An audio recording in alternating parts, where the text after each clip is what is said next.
lentamente.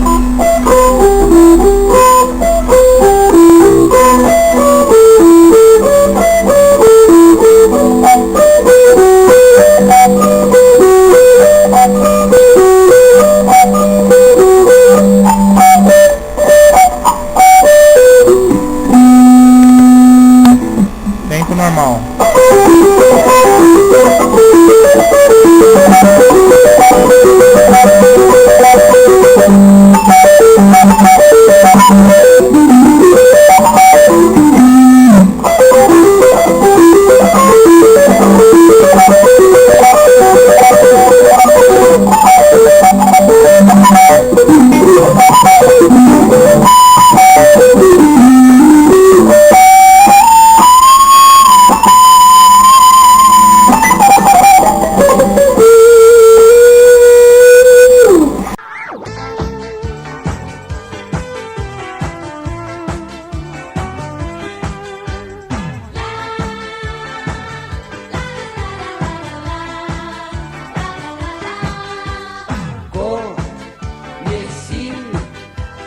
Um capeta em forma de guri.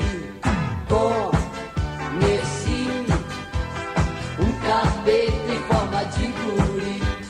Numa família tradicional surgiu um menino que era mesmo infernal. Seus primeiros passos, ainda neném, eita, foram butinadas na canela de alguém.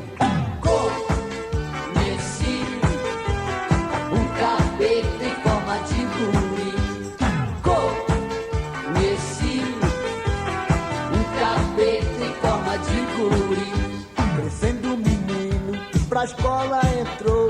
De cara feia logo a professora olhou.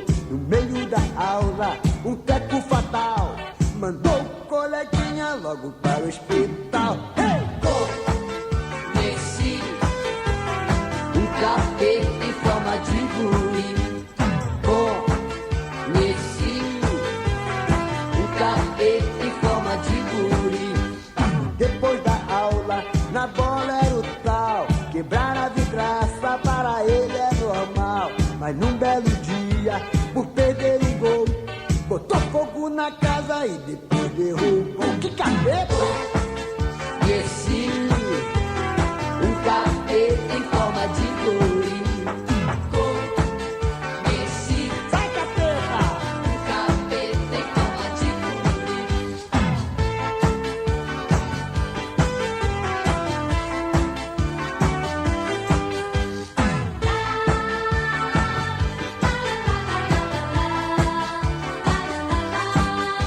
Aos 18 anos resolveu namorar, pois seu coração queria se apaixonar. Um lindo brotinho ele conquistou, mas no primeiro beijo os dentes dela quebrou. Conheci um capeta em forma de guri. Conheci um capeta em forma de guri. Depois disso tudo conseguiu se casar.